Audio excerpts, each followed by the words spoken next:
السلام عليكم ورحمة الله تعالى وبركاته. كثيرين لاباس عليكم بخير؟ نتمنى تكونوا كلكم بخير وعلى خير.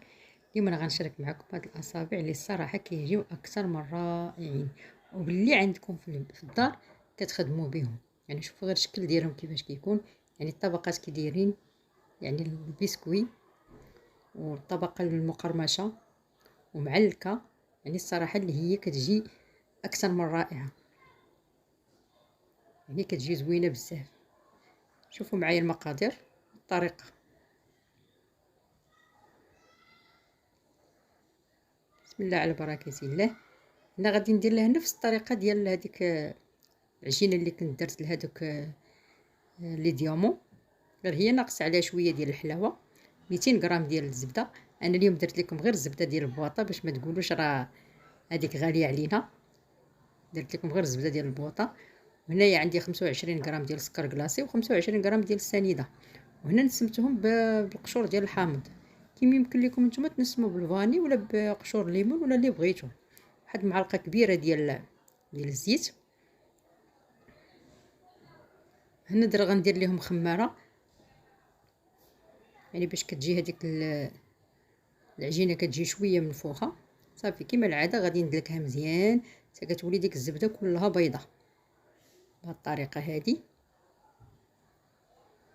واللي بغى يدير الباطور كيدير الباطور، انا درت غير يدي. يعني في نفس الوقت كندوب هذيك السنيده. صافي كما كتشوفوا معايا غادي نبقى نحك في هذيك الزبده مزيان.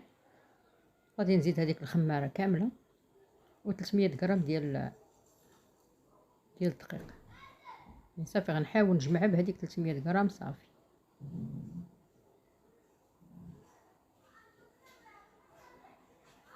ديما الدقيق يكون مغربل وما نديروش مره واحده.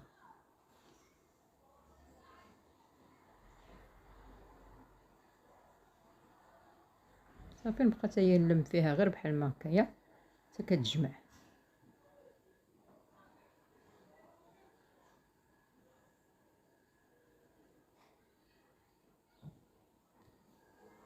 يعني هذه ساهله وباش ما عندكم في الدار كتقضيو به. صافي هنا درتها في هاد البلاستيكه وغنحاول نسرحها كامله على هاد البلاستيكه.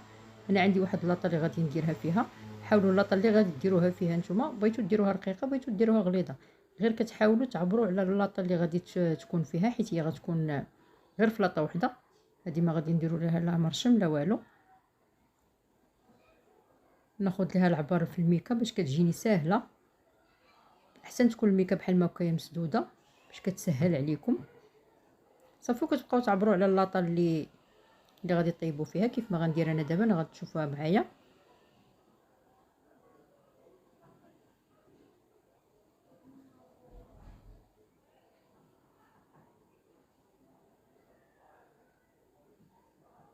ها هي اللاطه دابا اللي غادي ندير انايا. انا درت ليها هاد السيلبات، نتوما تقدروا ديروا غير بابي سيلفيغيزي. ودابا انا خديت العبار ديالها. صافي غادي نبقى نسرح فيها بالمدلك حتى تاخذ ليا العبار ديال اللاطه، باش ملي غادي نديرها فوق هذيك السيلبات غتجيني هي هذيك. صافي حتى كنبقى طالعه من الجناب كنحاول نهبطها شويه حتى كنقادها كامله في هذيك اللاطه. المهم هي خصها تكون على قد اللاطه. حاولوا ديروا على قد اللاطه، ما تكونش شيطه ولا. نسويها كامله باش ما تبقاش جهه غليظه وجهه رقيقه. صافي انا سرحتها دابا في اللاطه. هنايا خديت الكوفيتير وخديت الجليكوز. تقدروا ديروا نتوما الجليكوز بوحدو، تقدروا ديروا الكوفيتير بوحدو. انا كان عندي غير شويه ديال الكوفيتير خلطتهم مع الجليكوز، يعني سخنتهم شويه تطرفوا. كندهن بهم الطبقه الاولى كتكون بهذا الكوفيتير والجليكوز. حاولوا تدخلوها للثلاجه قبل ما ديروا ليها هذا الكوفيتير باش تجيكم العمليه ساهله. ما تكونش العجينه طريه، كتكون بعدا كاينه ناشفه. كتقدروا تسرحوا فيها داك الكوفيتير. هنا عندي داك الصابلي، عندي صابلي بالشوكولاط، عندي صابلي العادي. شديتهم حمرتهم وطحنتهم. نتوما كتشوفوا فيه يعني راه كاينين شي حبيبات يعني كيبانوا قهويين. نتوما الا ما عندكمش دوك البقايا ديال صابلي كتقدروا ديروا غير كتشريو غير بيمون وكتهرسوه بحال ما هكا، ولا كطحنوه في الهاشوار وكتسرحوه ديروا هاد الطبقه بحال ما هكايا باش كيلصق على داك الكوفيتير. هادي باش كتجي ديك الطبقه كتكون معلكه. هنايا خديت هادوك الفروي كونفي وبيبي شوكولا كما قلت لكم اللي عندكم، ما تقيتوش بداكشي اللي انا دايره. هنا كانت انا خلطت شويه ديال الكاوكاو، شويه ديال اللوز وشويه ديال الشوفان، درتو حتى هو من الفوق. هنا في هذه المرحله هذه تقدروا ديروا العسل من الفوق، تقدروا ديروا السنيده. انا ما كنبغيهاش بزاف تكون حلوه، درت ليها غير السنيده. نتوما الا بغيتو ديروا كديروا العسل وكتعمروها كامله بالعسل باش كتجيكم معلكه كاع مزيان. انا درت لها غير شويه ديال السنيده على قبل داك الكاوكاو وداك الشوفان باش يتعلكوا حتى همايا. صافي وغادي ندخلها للفران. تقدروا تراسيوها قبل ما تدخلوها للفران تتحمر. ها هي دابا ملي تحمرات شوفوا الشكل ديالها كيفاش انا تراسيتها قبل ما ندخلها. كنعاود دابا كنطراسي هذوك المربعات باش كتجيني ساهله. صافي كديروا الفران يعني ناقص، راكم عارفين الطياب ديال الحلوى حتى كتحمر على خاطرها. صافي كنزيد نطراسي هذوك المربعات ومازال غادي نقسم هذوك المربعات على جوج باش يجيوني ساهلين. حاولوا ديروا هذه العمليه من يلا تخرجوها قبل ما تبرد، حيت ملي غتبرد ما غاديش تقدروا غتهرس لكم الا غادي تقطعوها. نوريكم على الشكل ديالها من التحت، يعني كتشوفوا فيها هي راه محمره ولكن راه باقا رطبه. دابا شويه كتساعدكم على التقطاع، حيت ملي كتبرد كتولي كتهرس. من الاحسن قطعوها قبل. هذا هو الشكل ديالها كيف ما شفتوا معايا في الاول. يعني صراحه راه كتجي واحد الحلوه اللي هي زوينه بزاف، يعني معلكه ومقرمشه وزوينه. يعني غير جربوها ما غتندموش عليها. وزوينه هي باش اللي عندكم كتقضيو به. وانا غنشارك معكم واحد الزين ديال واحد صابلي حتى هويا. هنا انا غادي نطبقه الاول. غادي ندير هنايا العسل، واحد نص كاس ديال العسل غادي نديرو فوق البوطه حتى كيطبخ مزيان. هذه التعليكه باش الا بغيتو تلصقوا صابلي.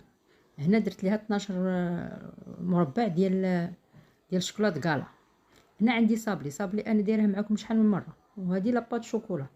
انا دايره هاد صابلي ديال الشوكولاط قطعته بهذاك الدائره صغيره، وفي نفسها قطعت فيها هذاك باط شوكولا، يعني باط شوكولا بيضاء عاديه. صافي كندير هاد العمليه كتشوفوا ما لصقتها حتى شي حاجه، غير هي راها كتلصق. تحاولوا تبركوا عليها بالصباع بحال ما هكايا حتى كتلصق مزيان. شوفوا الشكل ديالها كيفاش كيكون. صافي راه غادي تلصق بلا ما تحاولوا ديروا ليها لا غليكوز لا ناباج لا والو. هاد صابلي هذا كنت صوبته لواحد الكليانه صراحه عجبني بزاف، لا في المذاق ولا في الشكل ديالو، وقلت غادي نشارك معكم التزيين ديالو باش تشوفوه تكون عندكم حتى نتوما فكره. شوفوا دابا العسل ملي كيبدا يطبخ بحال ما هكا صافي كتطفيو عليه وكديروا فيه داك الشكلاط. صافي وكتخليوه ما كتعاودش تردوه فوق البوطه حتى كيذوب فيه داك الشكلاط. نخليه حتى يدفى شويه عاد غادي نخدم به. صافي نكملهم هادو كاملين. يعني ما كنبغيش انا ندير معكم العجينه وندير حيت فايته دايره معكم صابلي، ما كنبغيش نعاود نفس الطريقه. يعني الا دخلتوا القناه راه فيها الانواع ديال صابلي تقدروا تخدموا به، يا بالشوكولا بحال ما هكايا تخدموه فاني. ها هو دابا داك الشوكولاط والعسل كيفاش كيكون. شوفوا الشكل ديالو كيفاش كيكون، يعني كيكون على هذا الشكل هذا. صافي وكتخدموا به. هنا عندي اللوز ايفيلي محمر، تقدروا ديروا نتوما كاوكاو ايفيلي. المهم اللوز ايفيلي ولا كاوكاو ايفيلي كيعطي واحد المنظر اللي هو صراحه رائع. صافي كندهن واحد دهنه خفيفه بحال ما هكا بهذيك التعليكه. حاول نجمع ليها الجناب باش يبقى لي الجناب نقيين. صافي بهذا الشكل هذا. وهذوك اللوز اللي كيكون خارج ضروري تطلعوه بحال ما هكايا صافي باش ما كيبقاش باين في الجناب على هذا الشكل هذا. صافي وكيجي مفيني من الجناب، ما كيجيش باين دوك اللوز حتى هو في الجناب ولا كيبقى غير من الفوق، وفي الجناب راه كيبان لكم هذاك صابلي وكتبان لكم هذيك لاباط شوكولا.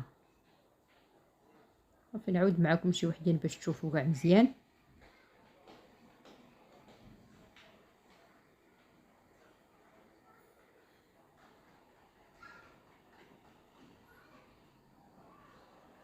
نقول لكم ديروا لوز كونكاسي ولا الكاوكاو كونكاسي، ولكن اللي بايفيلي كيعطي واحد المنظر صراحه اللي هو رائع ومذاق زعما زوين بزاف. راح ملي كتكون عندي الخدمه كما نقول لكم كتجيني شويه صعيب باش غادي نبقى نفيلمي ونخدم. صافي قلت ان شاء الله غادي ندير هاد الشكل هذا وغادي نشاركه معكم.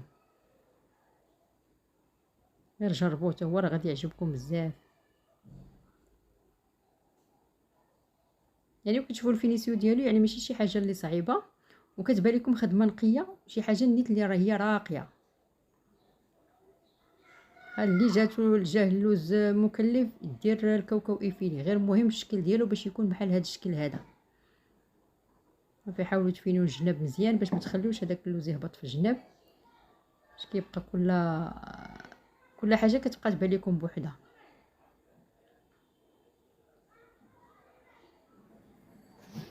ها هو الشكل ديالو دابا ملي كملتو كامل، شوفوا كيفاش كيجي. يعني صراحه راه كيجي لا المنظر ولا المذاق راه كيجيو رائعين. نحاول نشارك معكم هاد جوج شكيلات، نتمنى يعجبوكم وتجربوهم حتى نتوما. نقول لكم سمحوا لي واخا كنتعطل عليكم شويه، راكم عارفين على حساب الظروف. نقول لكم السلام عليكم والله يعاونكم، عيد مبارك سعيد.